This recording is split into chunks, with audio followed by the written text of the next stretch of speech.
Jerry, kumusta ang selebrasyon ng Grand Fiesta ng Diyos dyan sa Albay?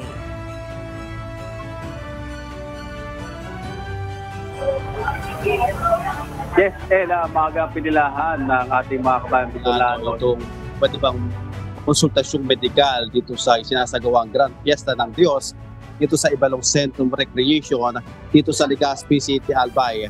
Gaya na lamang ng mga senior citizen na nagpakonsulta doon sa kanilang mga karamdaman sa kanilang pangangatawanan. Gaya na lamang ng 69 anyos na si Maria Elena Antibola, maagang pumila upang may konsulta ang kanyang matagal ng karamdaman. Agad naman siyang nagkapagkonsulta sa mga doktor at naka-avail na rin siya ng gamot para sa kanyang fatty liver.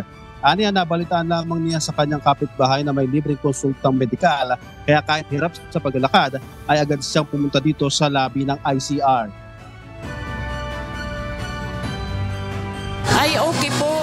Ngayon lang ako nakapunta sa ganitong activity.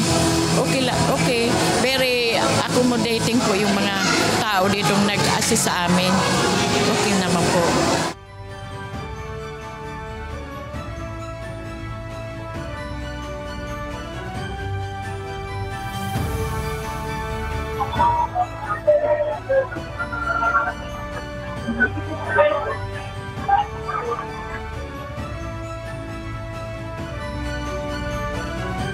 Sinamantala na din ng mga miyembro ng Philippine National Police ang libreng konsultasyon sa adult maging ang libreng gamot na pinagkakaloob ng MCGI dito sa Grand Fiesta ng Diyos.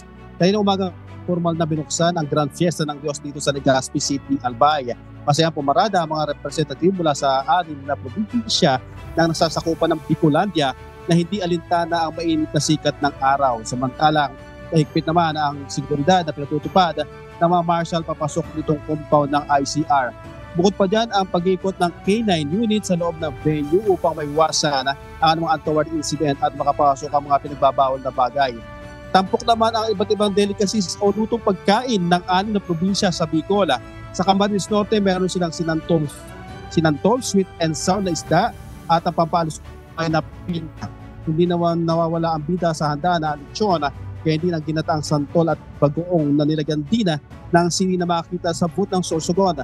Fried chicken naman ang entry ng Albay at ang pinagmamalaking Cara Beef ng toppings na sa kaning mainit na handa naman ng Catanduanes. Hindi naman nagkahuli ang handa ng masbate na giniling at beef tapa naman na organic at ang masarap na matamis na karmelado na gawa sa gatas ng baka.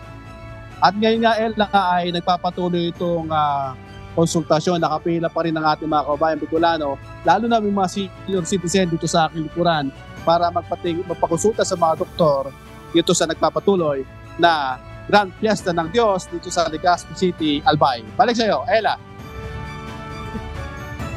Alright, Jerry, maraming salamat.